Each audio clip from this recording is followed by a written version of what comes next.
Leo hii ni sikukuu nzuri sana, ni siku njema ambayo Mungu ametubarikia wamama wa Njombe jioni hii kukutana. Na siku moja baada ya kuadhimisha jana sikukuu yetu ya wanawake duniani, sherehe ambayo katika mkoa tuliadhimisha katika wilaya ya Makete. Makete safi!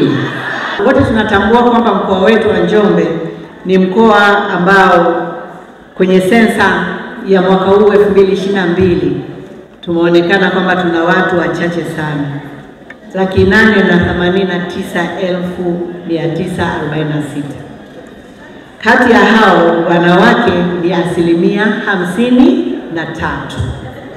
Kwa hiyo sisi tupo wengi kuliko wanaume.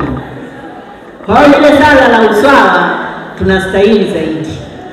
Tunastahili kupata usawa kwa 53% katika kila eneo, katika kila sekta. Sasa kitu cha kwanza, jukumu la awali, jana tulikuwa na Mama Samia alisema kuna kazi ambayo ya kuleta uhai katika dunia hii haiwezi kufanywa na mwanamume hata siku moja. Ni kazi ya nani? Ya sisi wakina mama. Sasa sisi wakina mama inabidi tuongeze juhudi. Tuongeze juhudi katika kazi zetu zote, lakini mwisho wa siku tunahitaji kuongeza population. Katika mikoa 26 mkoa wetu wa Njombe ndio uko chini sana katika idadi ya watu.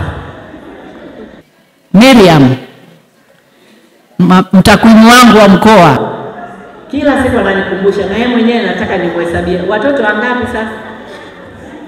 Tuongeze idadi, watatu bado. Jamani wakina mama oye. Wakina mama tuweke balance, lakini tuongeze idadi ya watoto wanaozaliwa, msiwabanie wanaume. Na hapa hadhara kubwa ninayoongea nayo hapa, naona mabinti wengi sana. Na tunaenda kupata kizazi kizuri, kikubwa, kirefu kabisa, tusibanie. Tuko pamoja wasichana? Amina. Basi ninaomba niseme tu kwamba mafanikio mengi ambayo tunayaendesha hapa katika mkoa wa Njombe tunatakiwa yaanzie katika mkoa wetu, lakini mwisho wa siku matumizi pia yafanyike hapa ndani ya mkoa. Kwa hiyo tunahitaji idadi ya watumiaji. Huduma zote hizi mlizoona leo hapa, hawa wafanya biashara, wapika chakula, wauza, wanaotengeneza keki, wanahitaji population, shughuli ziwepo kama hizi nyingi, watu waweze kutumia, mzunguko wa uchumi uwepo. Lakini niseme tu kwamba mama yetu Dr. Samia Suluhu Hassan anasisitiza sana swala la kumwezesha mwanamke kiuchumi.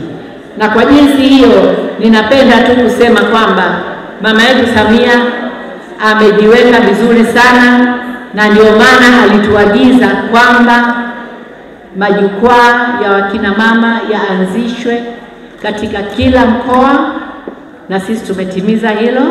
Lakini katika kila halmashauri, ambapo sisi tumetimiza kila halmashauri zetu zote 6, tunazowategemea sasa halmashauri zetu majukwaa yakafanye kazi ya kuanzisha majukwaa katika ngazi ya kata.